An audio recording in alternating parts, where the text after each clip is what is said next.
from Rotimi Amechi's "We Are Hungry, I'm Hungry" to Wike's "Look, you say who say you're hungry?" From 1999 to 2023, you're just out of power for just 2 years of your life, and all of a sudden you're hungry. You're not hungry actually, you're hungry for power.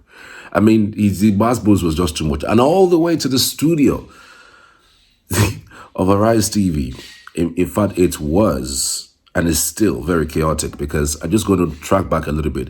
I'm going to, analyze Reuben Abati's response from, what he says about what Larry said about him, especially as it concerns the EFCC matter, because, I mean, there are some things in that response that are practically unbelievable. I mean, you would think that Reuben Abati, with all of his age and experience, you would think that he'd be a little bit more mature than what he put out as a statement replying Larry on Lainka. But having said that, let us track back a little bit on how this story all started. Started from Rotimi Amechi. Watch this.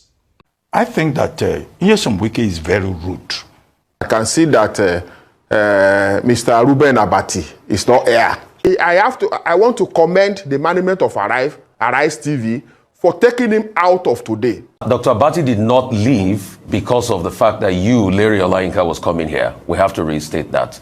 He was indisposed, he couldn't... All hungry, all of us are. If you're not hungry, I am. You may laugh. So, for us, the opposition, if you want us to remove the man in power, we can remove him from this power. You are talking about Rotimi Amechi? Yes, sir. And you have been specific. I don't know how a man will choose his 60th birthday to tell lies. It's unfortunate. Of all time, it's your 60th birthday that people are celebrating you. You used to tell lies to Nigeria. You are hungry. Let us tell ourselves this. He was speaker 1999 to 2007. Yeah. And if anybody knows, he was the most pampered speaker. Then he was reading law in London as a speaker 1999 to 2007. He became a governor 2007 to 2015. He was still reading law in London. 8 years as Speaker of Rivers State House Assembly. 8 years as Governor of Rivers. You never talked about hunger. You became a minister from 2015 to 2023.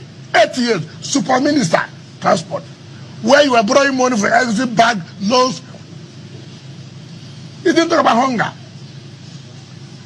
2 years you have left office. I'm in coalition because I'm hungry. You're only hungry of power. Now, let me start with Rotimi Amechi. He says Rotimi Amechi is hungry for power. He could not deliver 10% for Atiku in the 2023 election. He could not address hunger while he was a minister or while he was a governor. Now, there's a basic principle in human relationships about your relationship with your bosses. I think that Nyesom Wike is very rude, disrespectful, because Rotimi Amechi is his boss in politics.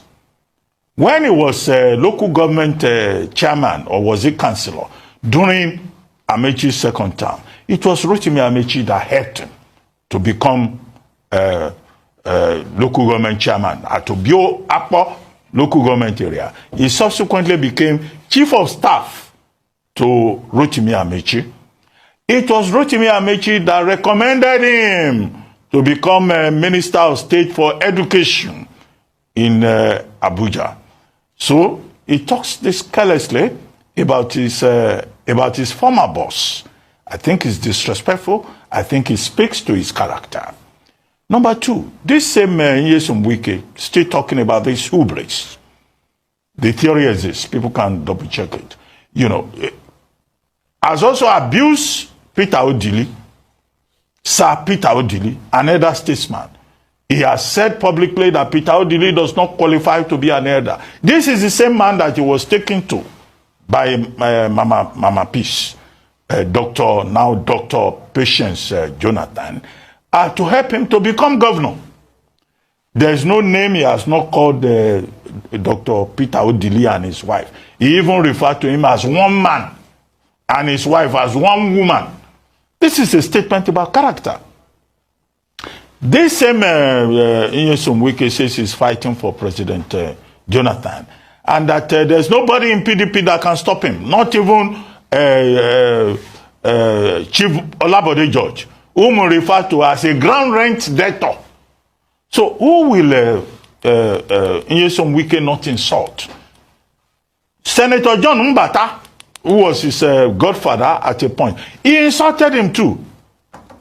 And he has shown signal that he's also going to insult President Bola Ahmed Tinubu. In that interview, he pointed out that if he had known that President Tinubu was going to declare a state of emergency in Rivers, he would have offered a different kind of advice. That's already a signal to President Tinubu to know that this man you are dealing with is always interested in his own interests, permanent interests, not permanent friends. And so President Tinubu should beware, because tomorrow he will abuse this same President Tinubu.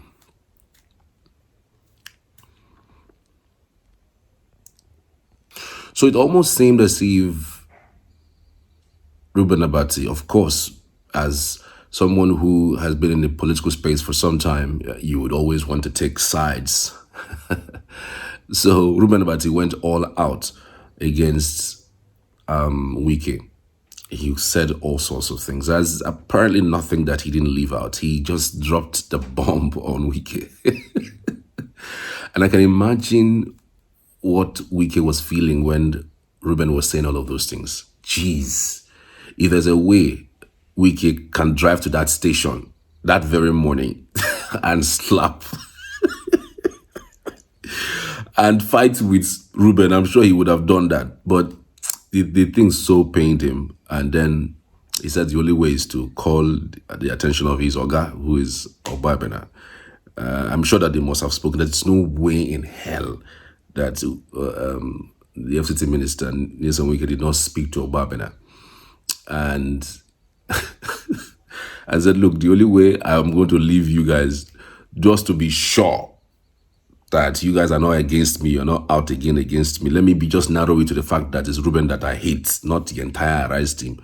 Give me my own right of reply. I want to come and fault all of the allegations that this guy has thrown at me. I'm going to put out. And then he sends one of his minions, and that guy has some interesting conversation in his mouth.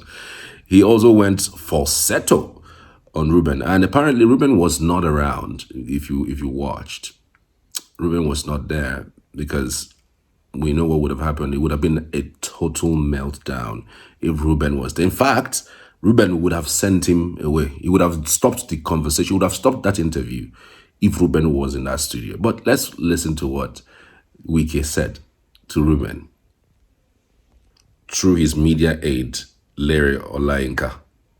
Of a special assistant on media to Rotimi Amechi. He took position of spokesperson to Rotimi Amechi. So I was thinking that to be professional, to operate normally, Reuben Abati will not be among those who will sit in the studio to interview me. I said that it will be on this side of the discussion this morning. So why I will be talking in defense or in support of the FCT minister Wike, he will also be talking in support and in defense of Rotimi Amechi, like he has been doing. And I said that probably he has been appointed as a special assistant on media to Amechi, because I watched him like 2 or 3 or 4 days ago here saying that talking like the minister is rude, is this, and using unprintable words that I was not expecting to hear from somebody who has functioned as editorial chairman of Guardian newspapers.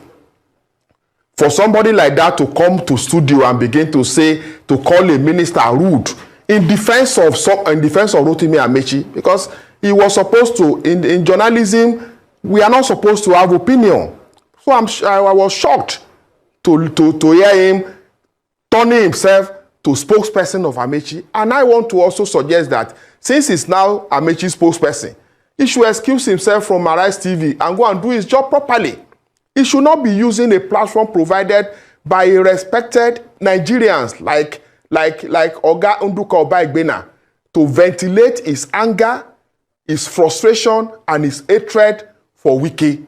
Because it is obvious that he hates Wike.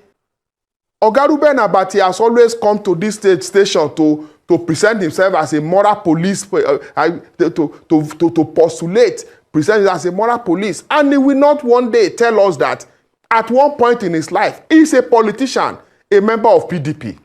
At some point in his life, he was PDP deputy governorship candidate in Ogun State.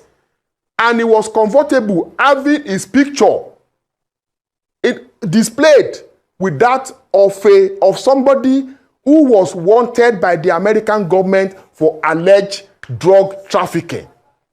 He was comfortable on the podium with somebody who was wanted by the American government for alleged drug trafficking.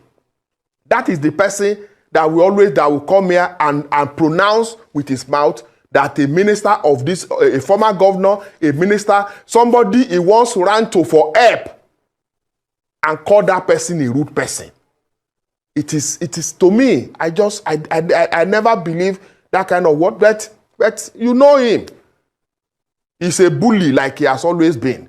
Even you that you are talking to me now, I've seen videos in the studio bullying you, telling you that you did not respect him, you did not call him Oga, even you that are his colleagues on live TV.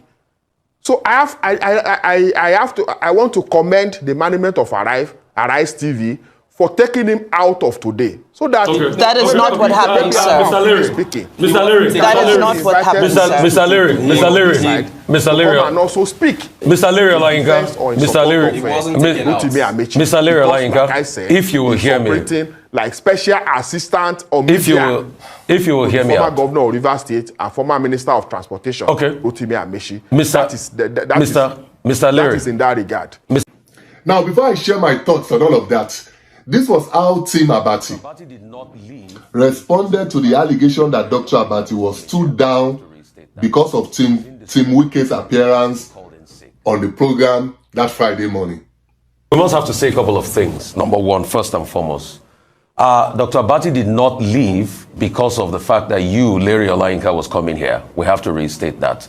He was indisposed, he couldn't make it here, he called in sick. Number two, all your allegations against him are unsubstantiated, and he has a right of reply.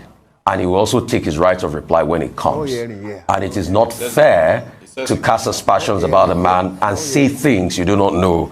Now, after Larry Olayinka did all of the Lord's work that he has been sent by his boss, Wike, I think it was a day after that Abati now released his reply to what Larry Olayinka said through Wike, or what Wike said through Larry Olayinka. So let's read the statement. Refutation on Larry Olayinka's interview on air on Arise News, the morning show, Friday, June 5th, 2025. I have never approached Minister Nyesom Wike to beg for money. That is a lie. If anyone, including an ex-partner, went to him under the false pretenses to solicit funds in my name, I place a clear disclaimer. Such actions were not authorized by me, and Minister Wike reserves every right to call it out as fraud. Excuse me? I don't get it. I mean, this statement would have been, I've never approached Minister Nyesom Wike to beg for money. That's a lie. If anyone went to him under false pretenses to solicit funds in my name, why including an ex-partner? Does he still have an issue with the ex-partner? Is there a possibility that the ex-partner must have gone to beg him for money? Why include that in the statement?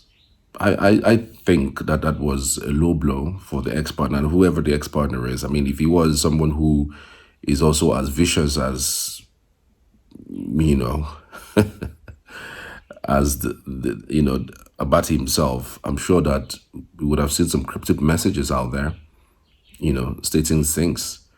And then we talked about the EFCC case. Like many others, I was invited by the EFCC for questioning a lawful and procedural engagement. At no time was I asked to return any money. In fact, the EFCC under former chairman Ibrahim Magu later apologized to me.